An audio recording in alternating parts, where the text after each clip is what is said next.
मेरे प्यारे दोस्तों, दिल्ली की गौरी चैनल पर आप सभी दोस्तों का स्वागत है। सभी को नमस्कार। आप यदि इस चैनल पर नए हैं तो कृपया मेरे चैनल को सब्सक्राइब, लाइक, शेयर और बेल आइकॉन को जरूर प्रेस कर। आइए चलते हैं एक नई कहानी की ओर। रास्ते का पत्थर। कहानी विद्वान गोपाल भांड। जब विद्वान गोपाल भांड ने महाराज कृष्णचंद्र को सिखलाया प्रजावत्सलता का पाठ, और वह भी सरोवर किनारे पड़े पत्थर की मदद से। एक दिन महाराज कृष्णचंद्र ने सुबह सुबह विद्वान गोपाल भांड को अपने महल में बुलाकर कहा, विद्वान गोपाल, आज मुझे सरोवर में स्नान करने की इच्छा हो रही है। मैं सामान्य औपचारिकताओं से मुक्त होकर एक सामान्य व्यक्ति की तरह जल क्रीड़ा करना चाहता हूँ। मेरी इच्छा है कि मैं तैरकर सरोवर के मध्य तक जाऊं और वहां से रक्तकमल के कुछ पुष्प स्वयं तोड़ लाऊं। ऐसा करो, तुम स्वयं जाओ और देखकर आओ कि इस समय सरोवर के आसपास कितने आदमी हैं। विद्वान गोपाल सुबह सुबह बुलाए जाने से खींचा हुआ था। उसने महाराज की बातें सुनी और बिना कुछ बोले सरोवर की ओर चल पड़ा। थोड़ी ही देर में वो सरोवर के पास पहुंच गया। उस समय स्नान करने के लिए अनेक आदमी सरोवर की ओर जा रहे थे।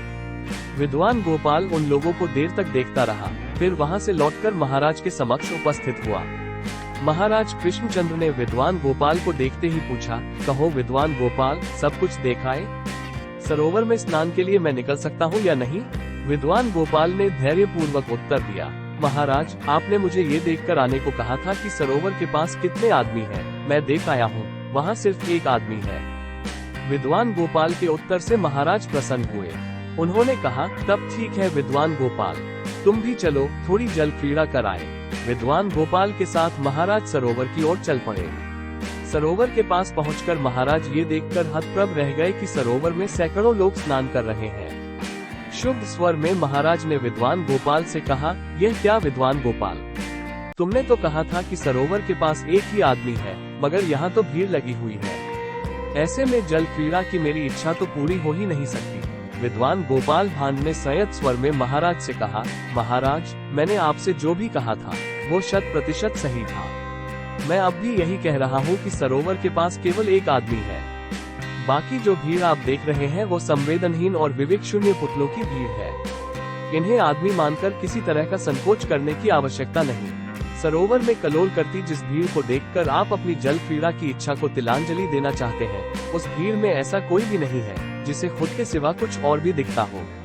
आप संकोच जल में उतरें और अपनी इच्छा की पूर्ति के लिए तैरें। रक्त कमल तोड़े, इनमें से कोई भी न तो आपको पहचानेगा और न ही देखेगा कि आप क्या कर रहे हैं। उसकी बात सुनकर महाराज की भरी कुटिया तन गई। उन्होंने आवेश युक्त स्वर में पूछा, ऐसा क्यों कहते हो विद्वान गोपाल? क्या ये लोग अंधे हैं? नहीं महाराज, विवेक शून्य और संवेदनहीन। बिना संवेदना और विवेक के आंखों का कोई अर्थ नहीं होता महाराज। आप वस्त्र उतारकर मुझे दें और निश्चिंत होकर जल में उतरे। महाराज कृष्णचंद्र ने कुपित स्वर में कहा, यदि मुझे किसी ने भी पहचान लिया तो तुम्हारी खैर नहीं। विद्वान गोपाल, याद रखना। विद्वान गोपाल मुस्कुराया और बोला, महाराज, आप अपने वस्त्र उतारकर यही मुझे दे दें। मैं घोड़े के साथ आपकी इसी बरगद के वृक्ष के नीचे प्रतीक्षा करूंगा। आप जल क्रीड़ा करके लौटे। यदि आपको मार्ग में किसी ने भी टोका तो आप जो चाहें मुझे सजा दे दें, मैं स्वीकार कर लूंगा। विद्वान गोपाल की बात सुनकर महाराज कृष्णचंद्र ने अपनी पगड़ी उतारी, कुर्ता उतारा और धोती बंडी पहने सरोवर के पास पहुंच गए। महाराज को सचमुच रास्ते में किसी ने नहीं टोका। महाराज पानी में उतरे और तैरते हुए सरोवर के मध्य तक गए। 4-5 रक्तकमल तोड़े और फिर तैरते हुए किनारे आ गए। किसी ने उन पर ध्यान नहीं दिया। पानी से निकलकर महाराज भीगे बदन ही बरगद के वृक्ष के पास आए और वस्त्र बदलते हुए विद्वान गोपाल भांड से कहने लगे, विद्वान गोपाल, तुमने ठीक कहा था। मुझे न तो किसी ने पहचाना और न ही किसी ने टोका। अभी विद्वान गोपाल कुछ कहता कि एक व्यक्ति वहां आया और विनम्रता पूर्वक महाराज को नमस्कार किया। महाराज चौंके और विद्वान गोपाल से कहने लगे, लेकिन विद्वान गोपाल, देखो, यह व्यक्ति मुझे पहचानता है। अब बताओ, तुम सजा के भागी हो या नहीं? नहीं महाराज, कतई नहीं। विद्वान गोपाल ने तत्काल उत्तर दिया। उसने पुनः कहा, महाराज, आप भूल गए, मैंने आपसे सुबह ये भी कहा था कि सरोवर के पास केवल एक आदमी है। यह आदमी वही है महाराज जो अपने राजा को सामान्य नागरिक के वेश में भी पहचान गया और उसे अपना अभिवादन देने पहुंच गया। महाराज को अपनी भूल का एहसास हुआ और उन्होंने आगे बढ़कर उस व्यक्ति को गले लगा लिया।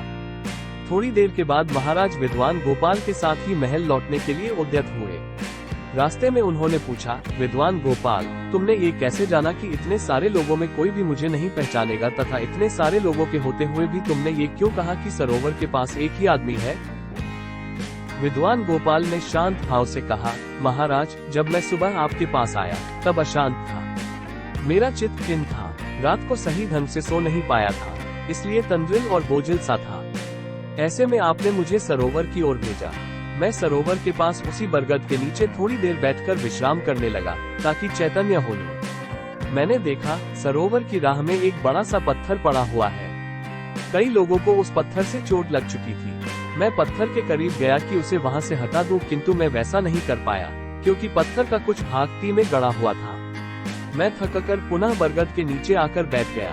कई लोग पुनः इस पत्थर की ठोकर से आहत हुए, लेकिन सब अपनी चोट सहलाते आगे बढ़ गए। किसी को भी यह चिंता नहीं हुई कि उस पत्थर को वहां से हटाने का उद्योग करे। लेकिन एक आदमी उधर से गुजरते समय पत्थर के पास रुका और उसे हटाने लगा। काफी परिश्रम के बाद उसने पत्थर को वहां से उखाड़कर सड़क से दूर ले जाकर रखा और थककर सरोवर के किनारे विश्राम करने लगा। उसे न तो किसी से प्रशंसा की अपेक्षा थी और न किसी से अपने श्रम का मूल्य पाने की लालसा। उसके चेहरे पर कर्तव्य पालन की तृप्ति की आभा थी। महाराज, मैंने इसी व्यक्ति के बारे में कहा था कि सरोवर के पास केवल एक आदमी है। आदमी वही होता है जो अपने अलावा औरों के बारे में भी सोचे। सरोवर में स्नान करने गए शेष तमाम लोगों को अपने सिवा और किसी की परवाह नहीं थी। महल निकट आ चुका था। महाराज ने पूछा, ऐसा क्यों है विद्वान गोपाल? विद्वान गोपाल ने उत्तर दिया, महाराज, यथा राजा तथा प्रजा। आप स्वयं कभी अपनी प्रजा का हालचाल जानने का उद्यम नहीं करते, कभी कोई आयोजन नहीं करते जिसमें प्रजा की भागीदारी हो। ऐसी प्रजा का ऐसा ही एकांगी विकास होता है, इसलिए यदि ऐसा है तो किम आश्चर्य। महाराज को विद्वान गोपाल की बात समझ में आ गई। इसके बाद महाराज कृष्णचंद्र ने महीने में एक बार खुला दरबार लगाना शुरू कर दिया, जिसमें अपनी समस्याओं से महाराज को अवगत कराने की सुविधा प्रजा को मिल गई। महाराज स्वयं भी प्रजा का हाल चाल जानने के लिए प्रायः रात्रि भ्रमण पर निकलने लगे। इस सब का नतीजा हुआ कि देखते देखते कुछ दिनों में ही कृष्णनगर में सामाजिक समरसता का संचार होने लगा।